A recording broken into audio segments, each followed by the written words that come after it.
atau masih dalam lindungan Allah Subhanahu wa Ta'ala.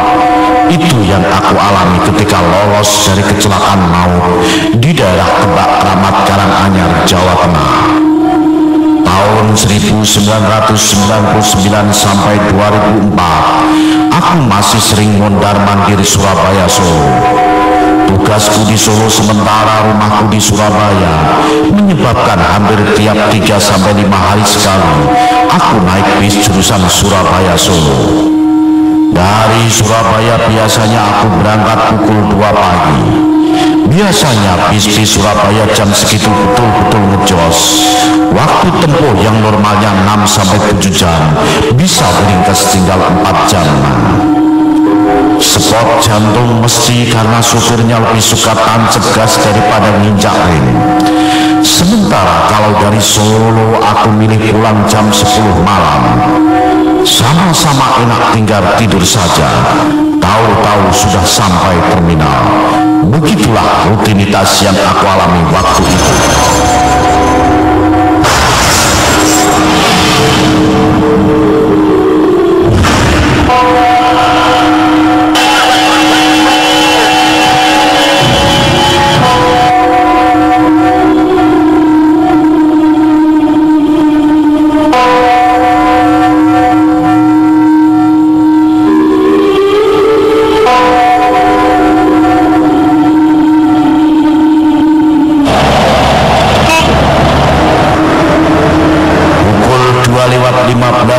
Bis Patas SK jurusan Surabaya Jogja sudah meninggalkan terminal Bungurasi.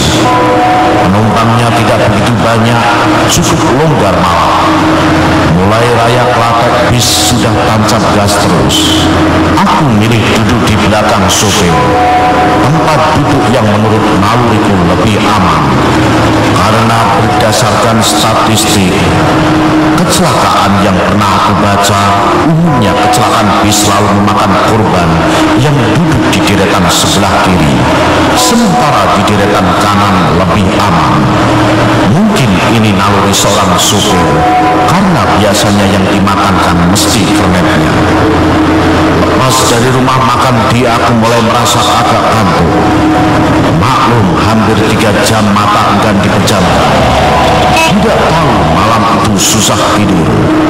Entah sadar atau tidak, aku melihat di kaca samping tempat dudukku ada seorang perempuan cantik dengan rambut hitam panjang tersenyum kepadaku.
Langsat seperti membawa seikat kembang mawar.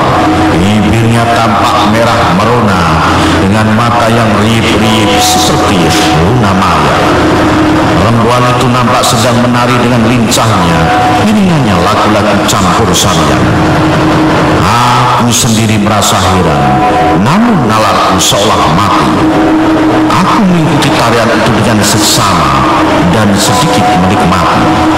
Setelah selesai menari, perempuan itu seolah melayang dan sudah ada di sisiku. Masih duduknya pindah ya, jangan di sini tapi di situ. Sambil menunjuk ke deretan kelima sebelah kanan. Kenapa mbak? Sudah mas, saya pindah dari sini. Begitu dilakukannya hingga 3 kali. Setelah itu perempuan menjauh dan hilang.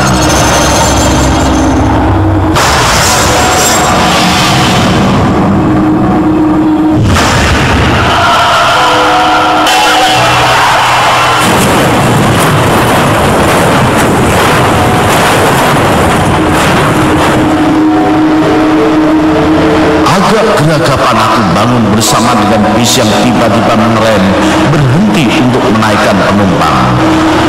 Dua orang penumpang naik, seorang ibu dengan anaknya. Anaknya ngotot minta duduk di belakang supir. Kata ibunya takut mabuk. Aku malah dan berdiri menuju bangku keempat sebelah kanan yang kosong. Dengan agak menggerutu aku menduduki bangku itu. Bis kemudian berjalan lagi dengan kencang menembus kegelapan malam. Bis makin lama makin kencang. Ibu tadi berkali-kali mengingatkan supir untuk hati-hati, tapi supir itu tetap cuek. Begitu memasuki daerah Kebak Keramat bis oleng, tiba-tiba suara sangat keras menghantam bis. Bis menabrak Travel Air yang sangat keras dan baru berhenti setelah menabrak pohon asem besar yang ada di depan.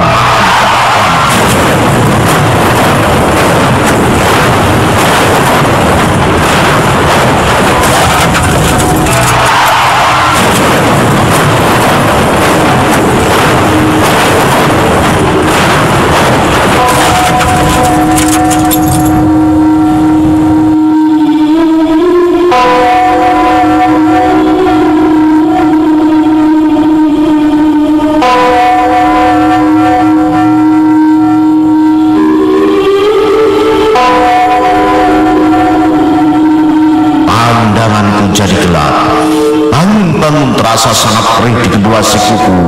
Aku terlempar jauh dari bis. Jeritan menyayat hati terdengar di sana sini. Travel Air hancur lebur. Semua penumpangnya meninggal. Begitu juga dengan penumpang bis SK. Banyak penumpangnya yang luka berat. Darah dan pecahan kaca berserakan di mana-mana. Bahkan ada sepotong tangan berlumuran darah yang mampir di perutku. Aku sempat histeris karena mengira tanganku putus. Tolong! Tanganku putus! Putus! Tolong! Sambil memegangi potongan itu. Tangan sampean masih utuh gitu loh. Cuma luka-luka beres kena pecahan kaca. Mana Pak? Nah, ini lo tanganku. Ini tanganku. Sabar Pak, sabar. Tangan Bapak masih utuh-utuh. Dilihat Pak. Nah, ini terus tangannya siapa? Sambil melepar tangan itu di bawah, badanku terasa dingin dan mata mulai semerbak mau pingsan lagi. Aku kemudian dibawa ke pinggir di halaman sebuah warung soto. Dari tempat itu aku baru bisa melihat dengan jelas dahsyatnya tabrakan itu. Banyak penumpang yang berkelimpangan. Sebagian masih mengerang sakit tapi sebagian lagi pingsan. Bahkan ada yang tidak mukut alias meninggal. Bisku sendiri hancur di bagian depan. Yang membuat tambah bergidik ternyata sopir dan ibu serta anaknya duduk di belakangnya meninggal.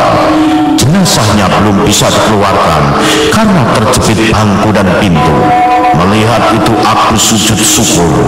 Baru kusadari arti peringatan dari perempuan misterius yang berkali-kali memintaku pindah tempat duduk tadi.